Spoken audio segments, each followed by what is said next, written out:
Okay.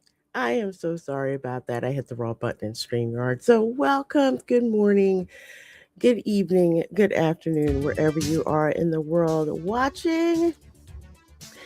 I'm Lorena, the Reina Creole, and it is Gamescom Studio Day 2 over at the Mega Gaming Convention in Cologne, Germany, where it is now, I believe, like 9, 6, I think 5 p.m. over there.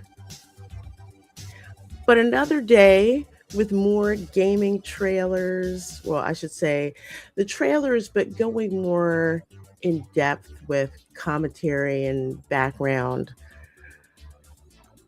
and, nerding out with some of the discussion with the developers. So, kind of like the behind the scenes detail for those, well, for some of those trailers that we saw in the opening ceremony for Gamescom. So I believe the stream is going to go for about an hour and a half. I believe I had to cut it short, unfortunately, yesterday, but we're here for the entire one here today. I'll give you guys my feedback as a gamer and I should say resurrected gamer, and as a software developer who has been a programmer, who has been a business analyst, and who has been a product manager as well. Because we all know software vendors lie. They do. But the whole it's not a bug, it's a feature. So I'll give you the straight dope discussion on that. So go grab yourself a cup of coffee or whatever it is that gets you going in the morning, or whatever you've got with you to snack on. Or if you're just listening in the background, welcome. Please do make sure you subscribe to me over here on YouTube. Inappropriate for children. Oh, I so want footage that's inappropriate for children. 2026. It's the biggest video game convention in the world. Okay, here we go. And IGN is here to bring you every second of it live from our Gamescom studio in Cologne, Germany. Tune in for brand new trailers and gameplay deep dives with the coolest games headed your way from Nintendo, Xbox, Square Enix, Sega, plus so much more. Day 2 of IGN's coverage of Gamescom 2026 starts right now.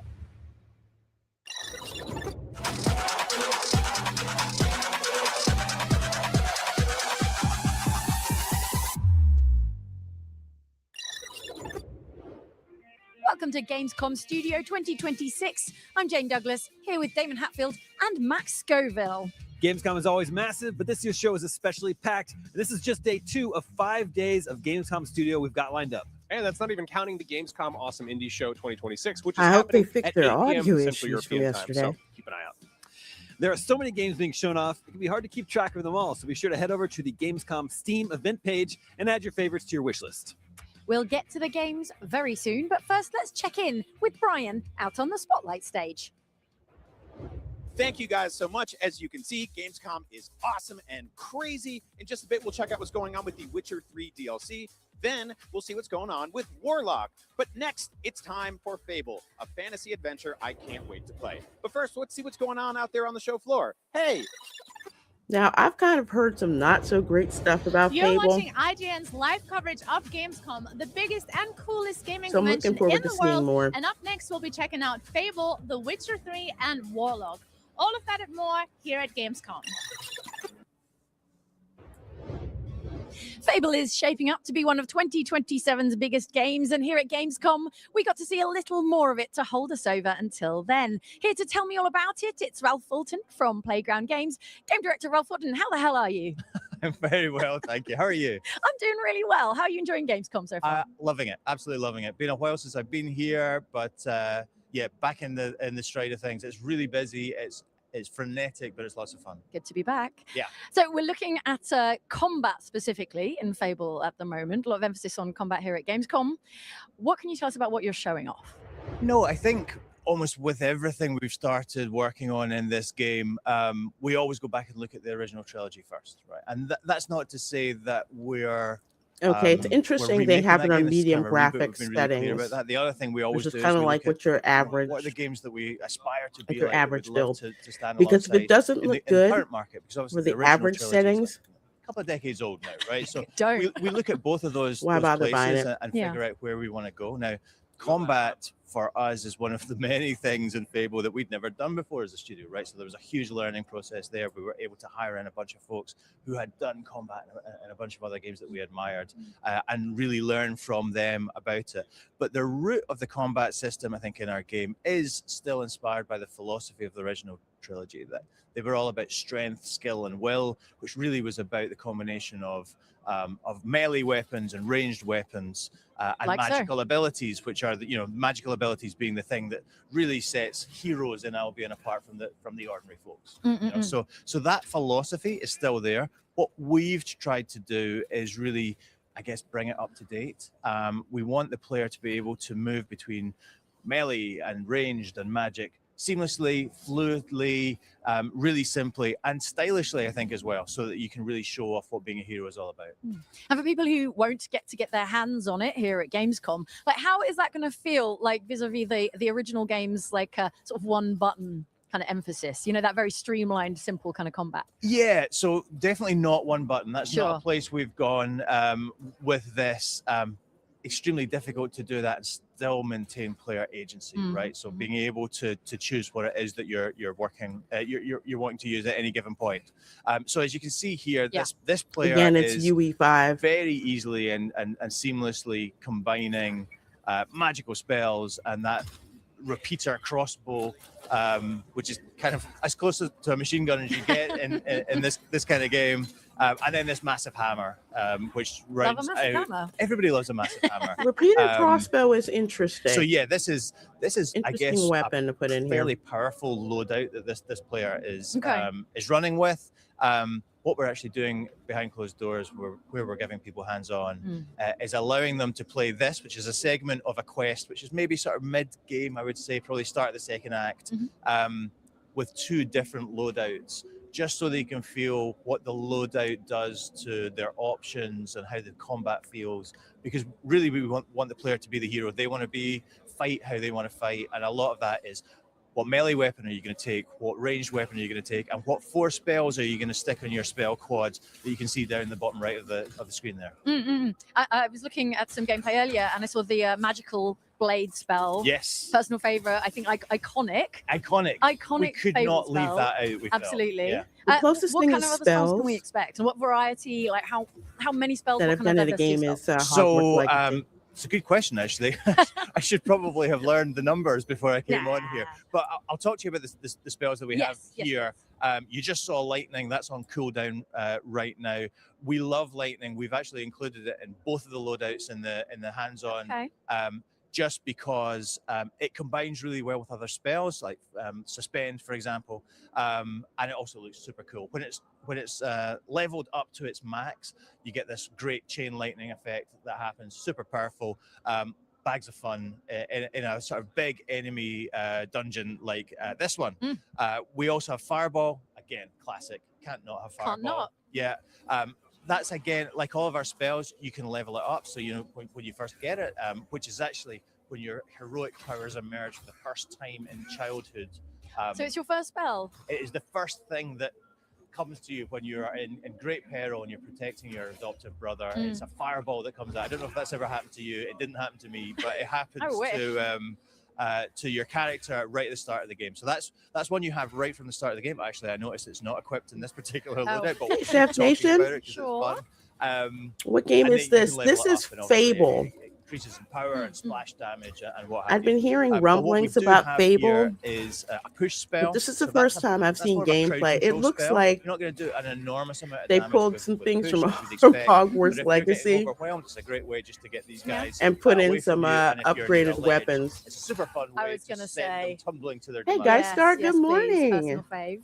How kind of class dependent? I know we're not talking classes in the Yeah, And make yeah. sure strict you sense, but, check like, out how the Bosco how Scenarios fluidly channel. Can you move between these? And Chef Nation has a channel too. If I'm fluidly, not and mistaken. insofar as honestly, we don't really observe classes Yeah. or class distinctions. Yeah, in this girl, game. they made another Lots of Fable. RPGs do it. I Nothing against that. I you know, heard it can be a it great thing. wasn't Not all for you, that though. great, Not but not for us. Not for us. they convinced Freedom somebody to make being another one of one. our sort of I'm guiding not principles impressed, and allowing the honestly. player maximum freedom of choice. It felt like let's not put guardrails. The only in, thing I'm let's not gate interested anything behind that's previous piqued my decisions. interest is So you can the pretty much crossbow that you equip the could use loadout that you want to at repeatedly, any like point during the game. Okay. a How does machine that gun. kind of marry to the skill tree in Fable? Like the kind of class freedom versus Yeah. the kind My of skill tree. knowledge getting Absolutely. thin. So really what you're doing is you're completing quests in the game, you're exploring the open world.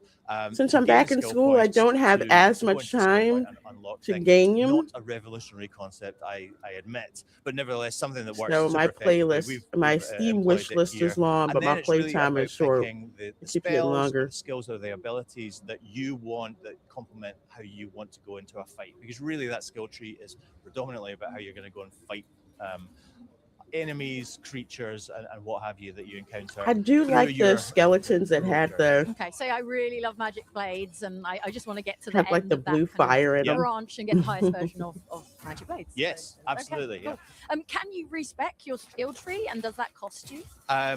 You honestly don't need to because Ah. we don't stop you earning, and we will allow you through play to earn everything in the skill tree. So you can just almost respec for free, I guess, Okay. is how it works. Yeah. Okay, so by the end of the game, you might just have literally everything in every branch of Absolutely. the yeah, entire yeah. skill tree. And again, we went back and forth on that. There's something we had a lot of discussions about in the studio, and there was a camp who were very much into sort of I consequence-based, understand, but what I progression. understand, I if you guess make you a don't have to decision here, pay then that to is gonna put you advance on in a the path skill that- tree. that you would need You to respec play and pay to advance in the skill tree. move. But where we went ultimately is just in service of being the hero. You want to be allowing you maximum agency, maximum freedom of choice. That's the direction we've gone. Okay, so like moving away from the idea that to have this, you're going to have to sacrifice this other Right, thing. exactly, yeah, Okay, yeah. okay. All right.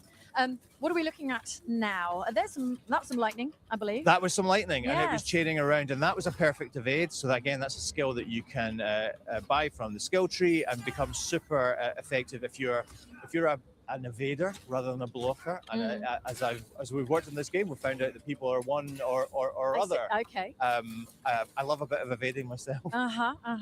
So perfect evade is a great way of No turning joke, evade the into a crossbow really devastating attack, which I'm is sure one we of will my see, favorite things to as we move use. forward. Well, in Where Again, Winds they Meet. smash up good with this massive hammer. It is No absolutely joke. the When I right first melee started choice using for it in this Where Winds particular Meet, I was dungeon, doing which headshots comes, as I like said, like maybe sort of the start or of the second nothing. act, kind of mid-game. And we're here I like with the Humphrey the mace. Golden, who you might remember from a showcase trailer we did not so long ago. What We did you are think on of Fable, Chef on the Nation? hunt The Fable for games. Isabel, who we met in our June showcase trailer, played by the amazing Atwell, Haley none Atwell. other, yes. Oh, right, like starry-eyed. And she was brilliant. She plays our main antagonist. I won't say much more about what her role in the game is, but we are looking for her, and to get to her flooded village, we are going through an equally flooded mine, which is populated with members of our undead family. We just shot a wraith there. They are pesky because if you leave them unguarded, they're going to dive back into the ground and spawn a bunch more of these hollow folk. Hey, that. And these pips above the health bar. Yeah. What are these?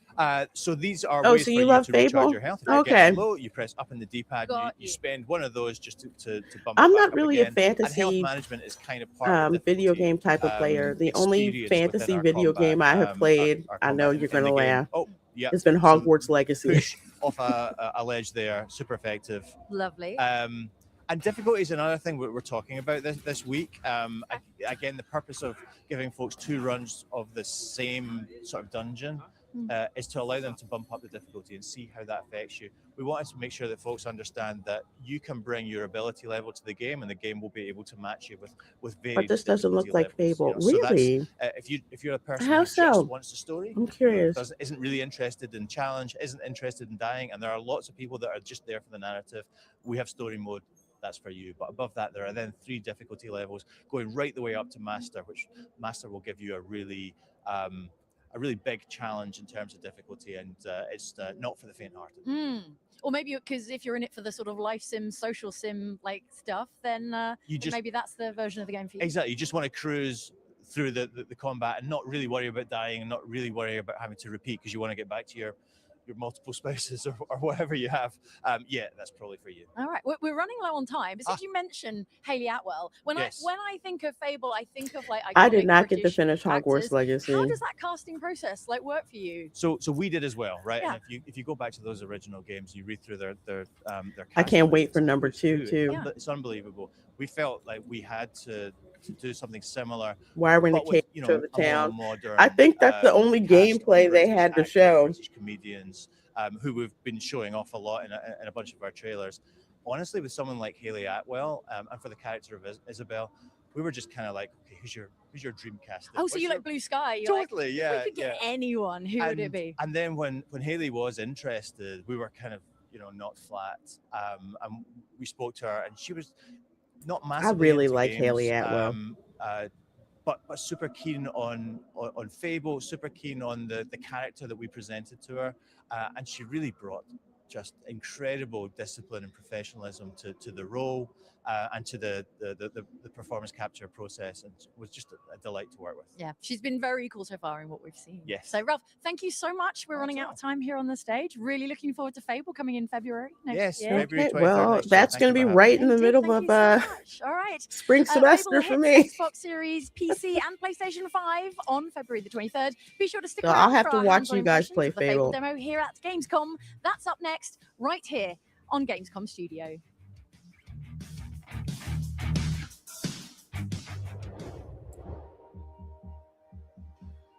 I'm here on the Gamescom show floor with Simon Cardy. Hello. Who has done something that every Xbox player has been wishing they could do for what, 15, 16 years? And that is play a new Fable game. You've done it. I've played a new Fable game. I have not only played a new quest from Fable that was combat heavy, I've seen the developers play a new quest from Fable that was more story-led and more kind of typical Fable.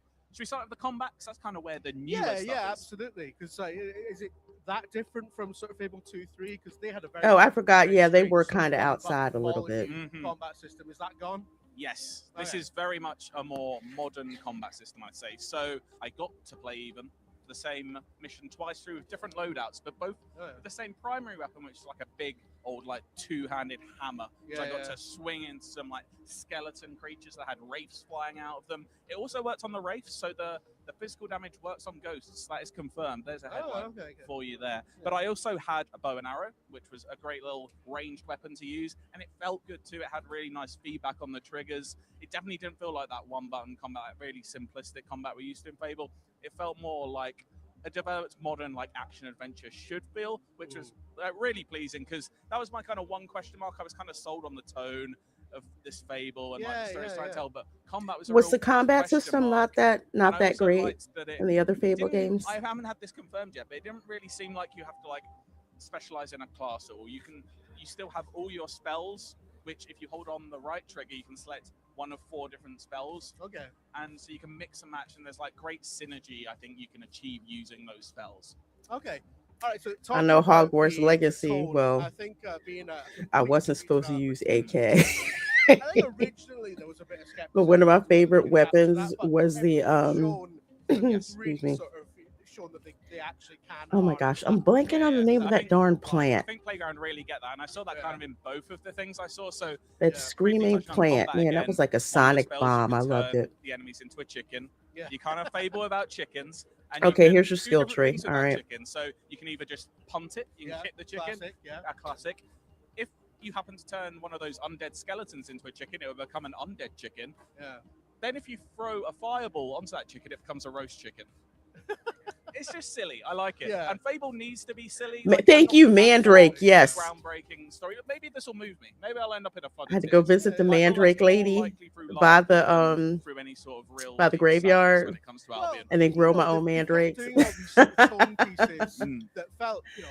And okay, so for Fable, the combat was horrible with certain weapons. Okay. But then they did the. There you go. There's a town. And her trailer was very like sort of dark and bringing in that kind of more sinister side to Fable that's always kind of been there as well. So, but you saw a quest today where you had to help Humphrey deal with Slick Ronnie. But Slick Ronnie sounds like a euphemism, as all beautiful British names do. Yeah.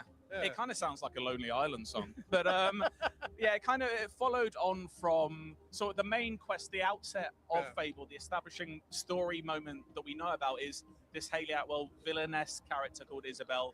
Yes, I am. I am quite the Potterhead. Now you are the hero who has gone to Bowerstone, which is the capital of Albion, which looks absolutely beautiful, by the way. It looks upgrading my swag and growing all my weapons and absolutely gorgeous, and potions and the and Heroes Guild, which is where Humphrey the Golden is living, and he is. there's just something about pulling out a mandrake and just watching your enemies basically the first, like, this is a game full of like choices, fall over dead. choices, and the first choice you have is you basically walk into his home and he's like, It didn't work on the Inferi though. You just had to like burn them. And you pick up a tankard from the sideboard and you have a choice. You're like, do we give him? Hey Nick, welcome. Or do you throw it over him to try and like rouse him? You are very The welcome. devs chose to throw it over him. Unkind, but maybe maybe. I'm glad I warranted. could actually And basically, co-stream this. I love got that. permission from GAMESCOM and IGN. A choice like on the side, it will like have like a So plus very or thankful minus to how them. someone feels about I you. can show this And to you all that guys. popped up on the left-hand side of the screen was plus arsehole. So yeah, Humphrey at that point thought we were arsehole, but we had to go help him, and that led us to Slick Ronnie, who has basically won the deeds to the guild building in a gambling. I don't know what gambling match it was. I can't quite remember. But Gambling match. Gambling match. One of those gambling matches. You know when you go one-on-one roulette with someone. Yeah. But yeah, basically Humphrey's been careless with that, so we had to go and steal those from Slick Ronnie, whose lair is in a pub. There's a bit of pickblocking, a bit of bribery that had to be done. So it's not all combat. It seems like you can maybe circumvent quite a bit. So you've got some RPG stuff kind of going on in there. Okay. Like scheming, which I really like, because although I found the combat really fluid and slick to use, I kind of do just want. I like in RPGs like this to talk my way out of as many holes as I can. Yeah, a lot of RPGs play beautifully when you throw all your points into speech, and It's like in Hogwarts Legacy where you go to the real juices. the three broomsticks, like, the drop in and get some intel. But it is very like go and kill Among other places. So Oh, there we go, lock picking. It's got some Another one of my favorite things to do. You've got some choices. You've got a bit of fluidity to how you can solve things. Lock picking and looting.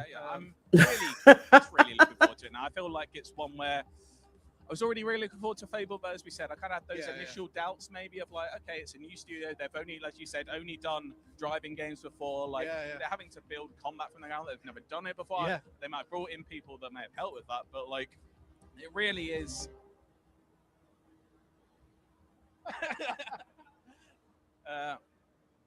They've never really had to do combat before. They've had to really build it from the ground up. And I've kind of like, after playing it only for like half an hour or so and seeing this new quest, I like that we got, ghosts out there. Like really forward to I this think game. that's kind of been the story of this whole project. Yeah. People really did think initially, like, are these really the right people to make this new Fable? And it seems like everything they've shown has been about breaking down those preconceptions everybody had and going, no, actually, they get it. So it's great to hear that, like, the combat sounds fantastic. We know the humor's there. We know everything else is there. So at this point, it's just a case of, bring it out. Yeah, can it sustain it over the course of, I don't know, 30 hours? I don't know. That's just a guess. I don't know how long the game's going to be. You suspect something like that. But yeah, I think it's going to be a lot of fun. And like in any Fable game, right, it's not even just about the quest and the story. Just even like walking around Bowerstone and just like there's over 30 businesses there which you can kind of take over in like in Fable games, like tattoo parlors, hairdressers, clothing shops. Like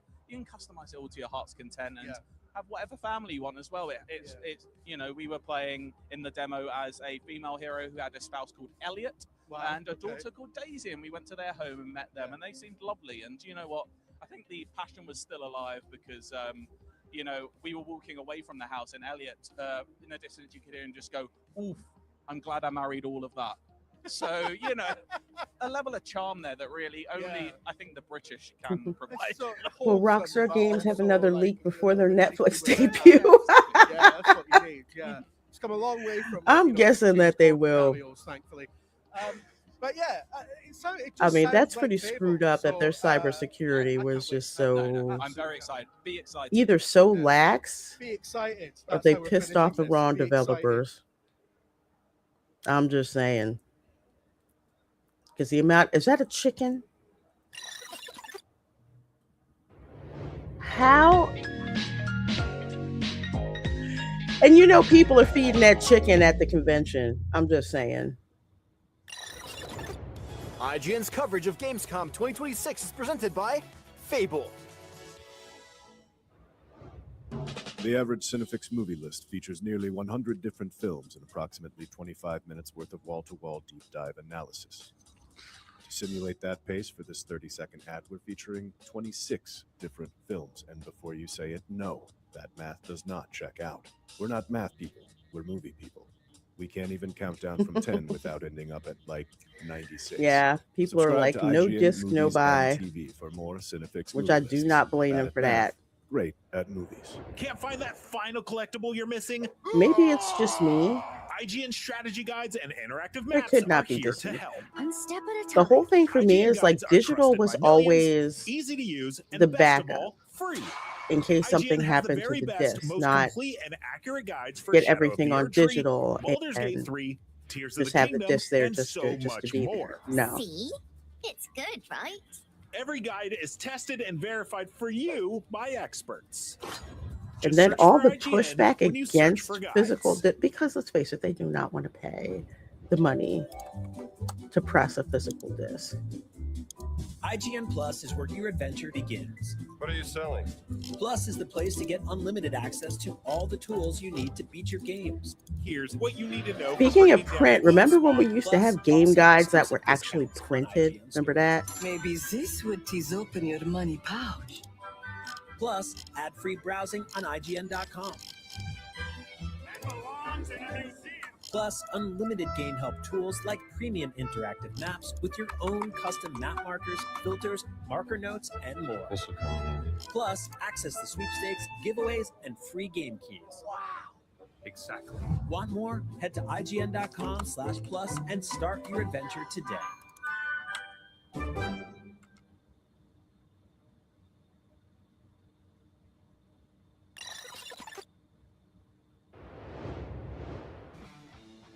The Witcher 4 might be a ways off, but fans will have plenty to keep them busy between a free enhanced remaster of The Witcher 3 next month and then a whole new expansion to that game coming next year. Here to tell us about it, level design lead Miles Tost and Okay, Geralt so of here's Rivia for himself, the Witcher Doug Cockle. game. What's up? Welcome. Well, we'll say Thank the you for Witcher coming. DLC, I should say that much.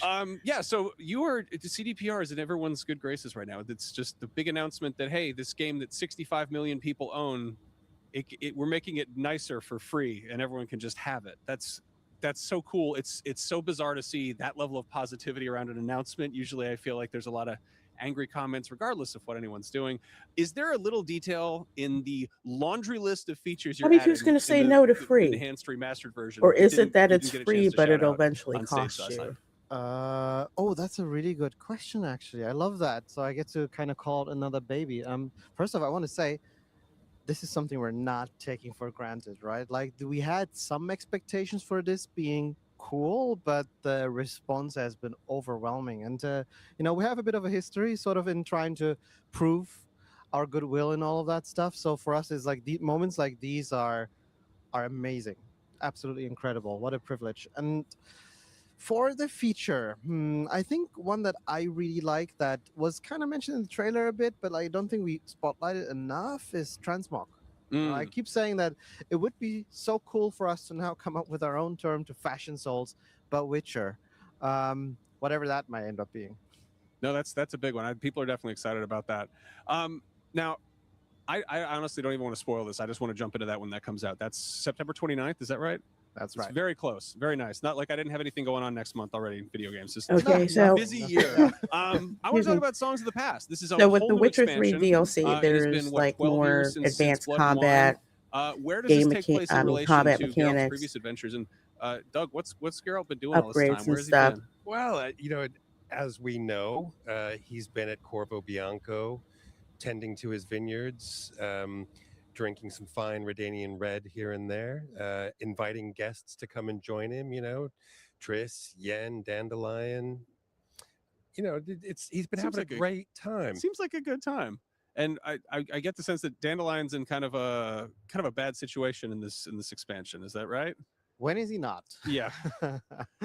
So we're heading to his hometown though, and kind of seeing where he came from. Yes, exactly. So in this expansion, we are stepping up as Geralt to once again help our best friend. It's almost like an iconic friendship, right? Between this how do we say it even in the demo? Like the silent type, the big silent type, and like the fun minstrel. Yeah. And this brings them to Letten, and Letten is Dandelion's homeland.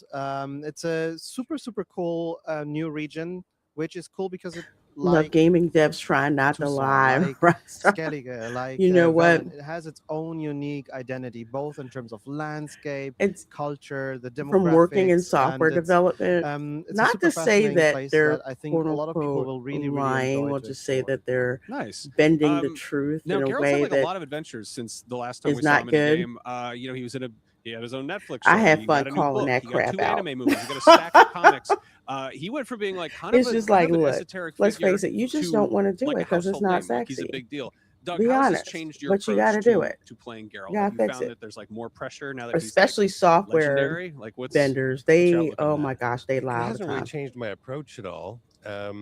It's interesting that you say has it made more pressure. And I learned that from my Yes, one of a my little computer bit, science because professors. He's like, if you, it was even so a many more question on a people are test. aware, and I don't want to disappoint. You know, I want to do what we've always done, and you know, create the character that everybody loves, and I think that I will. But there's so many eyes on it now. There is a little bit of pressure. Yeah, I they're mean, looking at we're you. sharing that pressure in the sense that we are opening this sort of new chapter, right? After doing Blood and Wine. And I think it's such a cool moment in terms of, you know, like, how do you reason with that? That, like, you know, is it really worth it to kind of open up Blood and Wine and go for one more? But I really think that we have this super cool story to tell. And I genuinely mean it when I say that we wouldn't be doing it if we didn't think I we just could want do to something know, for cool. giving that away Nice. for quote I mean, in the unquote time since free, what are y'all Witcher getting 3 in came out, a lot return? of people have played it and then replayed it and then probably replayed it Yeah. again. And I know some people they're hesitant to do a whole new replay. They love it, but it's like I want to see the new thing. Is there an option to sort of jump in midstream? I know with Phantom Liberty, you could basically skip the prologue and Act 1 of Cyberpunk and kind of just jump in there. Is there something like that for Songs of the Past? Yes. Yeah, we had it with Hearts of Stone and Blood and Wine as well. So if you are coming back just for the expansion, there's an option to jump right into the game there. We will basically pre-create your Geralt, give you equipment, give you skill points and all of that stuff. So you will be right on your way. Just off to the races. Doug, it's been almost 20 years since the first Witcher game. What was your first impression of this character? Because he was a relative unknown in English-speaking countries then. What do you remember how he was pitched to you? He was pitched to me as an emotionless monster hunter. And you're right. And every time I look at The Witcher, I keep thinking about one, so I didn't have that resource. I had to rely entirely what on happened with the CDPR series. to describe the world and the character, and they did a really good And job. just of when that. I was We had about to get character into arc it, and no things more like that that Henry helped me out with Cavill. I that, said, but, okay, well, I'm not interested then. Yeah, he was. I think when I went to the audition, that he was just described as an emotionless monster hunter with a gravelly voice, and that's where it started. Has your impression of him changed since then? Like, I feel like I don't. I feel like Geralt might be emotionless. He just seems. I want to hang out with the guy. You know. Yeah, He seems pretty well, chill. I don't know. Yeah, especially if they're drowners hanging around the pool. You know. Yeah, my impression of him has changed a lot, and I think that's from time with him, and also because the writers at CDPR have learned more about him and have made decisions that have given me more to cling on to as well. If you play through all the games, Witcher 1 to Blood and Wine, you'll notice that Geralt has more and more of an emotional life, and he becomes more complex, and that's really exciting. And we'll see where the next one takes us. Neat. Now, speaking of Witcher 1, he's finally getting the silver chain in the new expansion. This is a weapon that he had in the very first cutscene and in one of the very first short stories, but it's never actually been playable until now. Oh, okay. Doug, a lot of people were looking at this and they're like, this looks like Mortal Kombat. Could you possibly give me Geralt's rendition of "Get over here"? Like, how would he deliver that in the heat of battle while like? Why would you cross over Mortal Kombat with Witcher? Can we just capture that again and just put it in? It I feels love like, that. yeah. This is Oh, because awesome. they're talking about the silver So chain. Okay. having weaponry from sort of his earlier career, is there a possibility that's going to Never pop up mind. again in the Witcher 1 remake that was announced in 2022? Is there anything you can say about that? That's a nice trick question. I see our PR handlers getting very nervous over there right now. No, we don't talk about Fair that. enough. No, I get that. But no, in terms of stuff you have announced that's upcoming things, does the new expansion tie into The Witcher 4 at all? Like, is it? I mean, obviously, it's good to refamiliarize people with this world jumping in there. But would you see this as more of like an extension of Geralt's story, or is it almost a prologue type thing, or is it just is it sort of somewhere in the middle? It's definitely an extension of Geralt's story. Like, this was the initial concept that we even had like a few years ago. The idea that we want to create, or we have one more story to tell for Geralt before we pass on the torch to Ciri. And this is also how we're kind of viewing this expansion in general. It's very much Geralt But it front and looks center, cool. and everything else we'll have to see.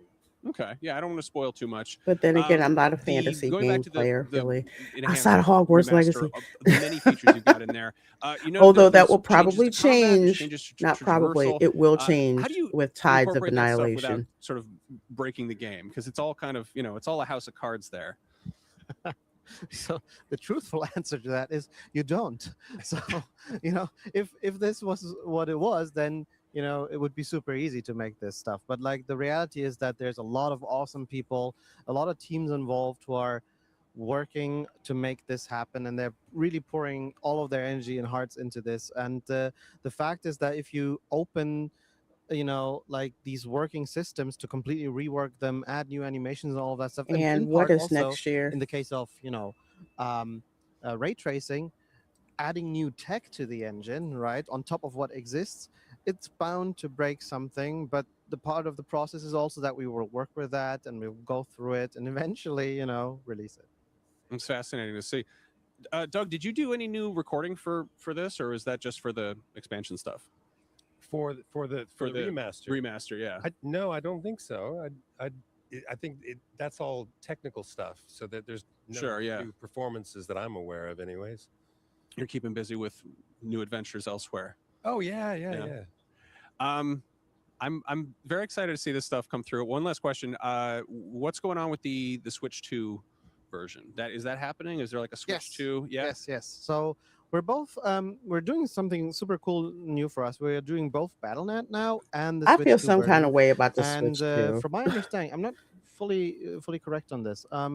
I believe that the Switch 2 I version don't is the own a upgraded Switch version of 2. the I the used Switch, to own right? an actual So Switch, essentially, but if you have the Switch base game version, you will my get the sister's Switch family 2 has version. a If you Switch have now. the Switch 2, right? We won't give you a Switch 2. And I tell them to always buy But the you physical know, like, game. if you have, it's There's basically only like with all the one other versions of digital the game that If they you have, a and that's base game version Untitled of it, Goose you will Game, get an just upgrade because for it.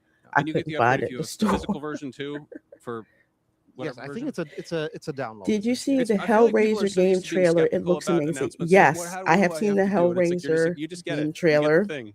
It's like That Oprah, is- It does look look your chair. good. It's free. Have fun. Yeah. That's True what makes it story. so fun to announce that. Since also. you've kind of been No, out of it's the great. out of the Thank you both so loop much for coming by. a little bit, Doug, and thank you for understandably so, countless I hours actually of, was I given guess, permission to companionship. play the It's Saw it's Genesis such a treat to meet, closed Geralt in beta, person. but I didn't expect because you it to was agree. near the end of the blessing to be semester for Geralt in me, person. Yeah, I no, could not that's play. Thank you for pretty that. cool by the way. role. It is truly a privilege. You And guys I are clearly was so keeping very busy upset. over CDPR, and I'm excited to see what you do next. I could not play yeah, it Songs of the Past coming to because I consoles knew and if I PC in started playing 2027, it, but The Witcher that 3 would be Remastered like drops 5 September hours 29th, and right now there's more gone, Gamescom and I Studio had coming up on IGN. Stick term around. papers and project due. There was just no way. So yeah, I'm in the Discord though. So hopefully next time around I'll actually get to play. But yeah, Do you I want knew to the be closed the very beta was best like coming, no one ever was? but I didn't know it was Streamline your coming journey that to becoming quickly. a master trainer with So Planet I Pokemon. was